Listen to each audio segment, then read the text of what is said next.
Hernández Rivera. You are Director General of the Dirección General de Ordenación del Juego. So that's the Spanish equivalent of Arjel.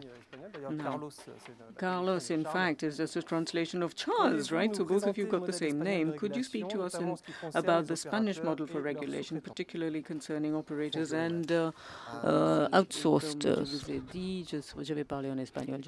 Could be in Spanish. I'm sorry, I feel more comfortable in Spanish. I think it will be better for all of you to hear me in Spanish. But avant de commencer, je voudrais remercier Arjel et particulièrement son président de cette invitation, my colleague Charles. I am not the Charles COPPOLANI of Spain, Charles COPPOLANI, just one. Pour mon institution, c'est vraiment un honneur de participer dans cet événement. J'en suis moi-même ravi. Je voudrais m'excuser pour ne pas avoir l'adresse de me diriger à vous en français. So that was just a repetition of what he just said in English. Yeah. Eh bien, well, as I had said, I'm going to speak to you in Spanish, and I'll try and speak slowly so that I am translated correctly.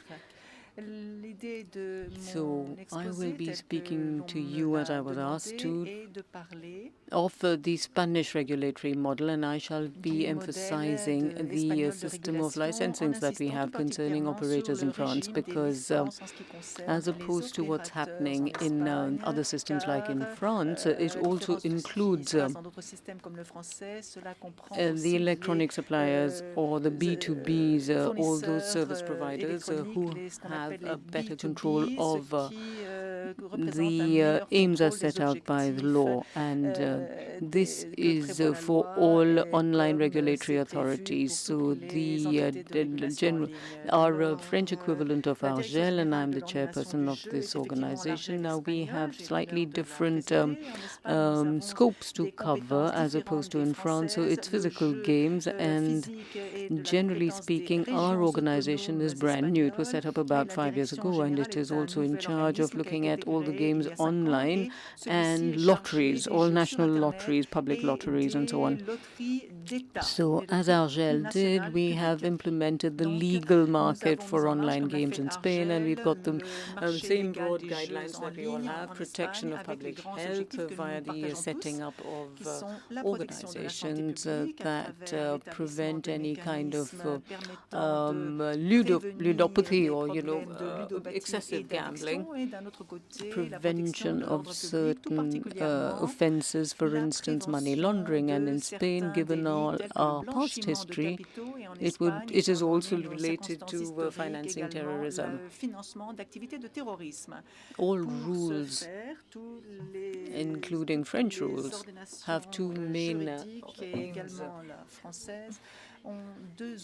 What we call reliable and responsible gaming, sure and reliable gaming, so that players and gamblers be well protected, both as far as their banking data and private data are concerned, and also that these games be completely transparent, so that there be also no corruption, no ripping off, and that these funds be covered safely as much as possible.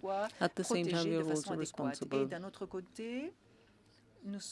of gaming to ensure that it doesn't promote any risky behavior and attitude, and no addiction, which might create problems, as we are aware of in society, even if as the minors' control to this gaming is very well controlled. Now, as an introduction, let me give you the broad outlook of what's happening in Spain. Our market is younger than in Spain, and it was born only in 2012. It's only 3 years old, so in the first 3 years, this market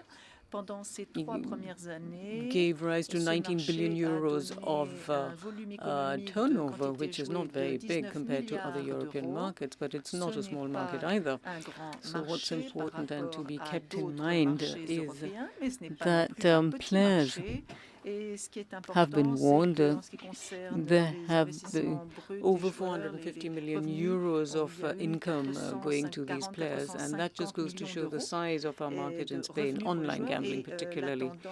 It is growing. It is growing. It's a double-digit figure now ever since it was started up. So it is growing, but let's not confuse this general trend with the health of the market in general, because as you see on other markets too, virtually all the subsectors and all the other gaming segments don't show the same trends. In Spain, betting is a very big market. And that's what's keeping up this huge growth.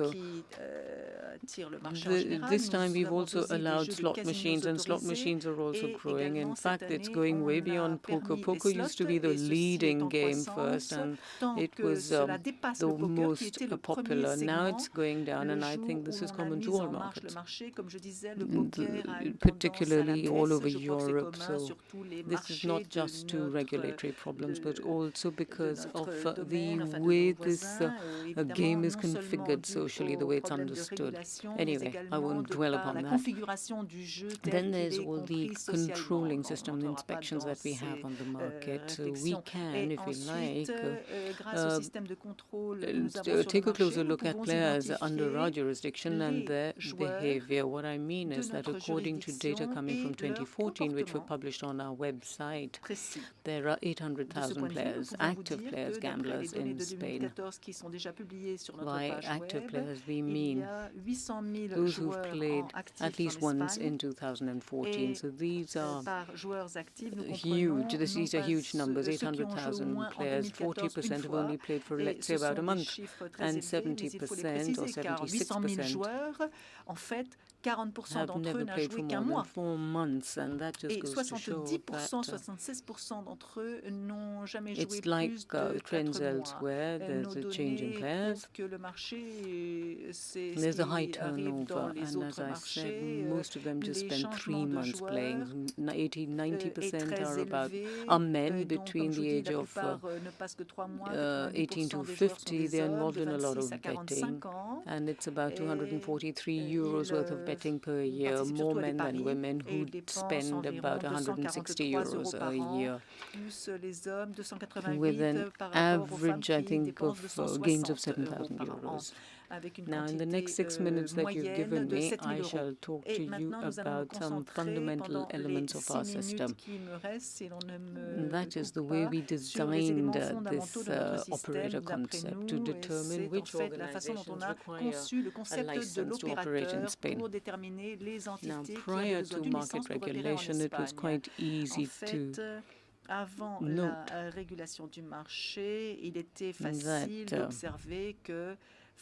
it used to be an operator who commercialized or marketed the whole service right from end to end, and it was the operator who was in touch with the contract via a games contract. But there were several other companies, other firms that also contributed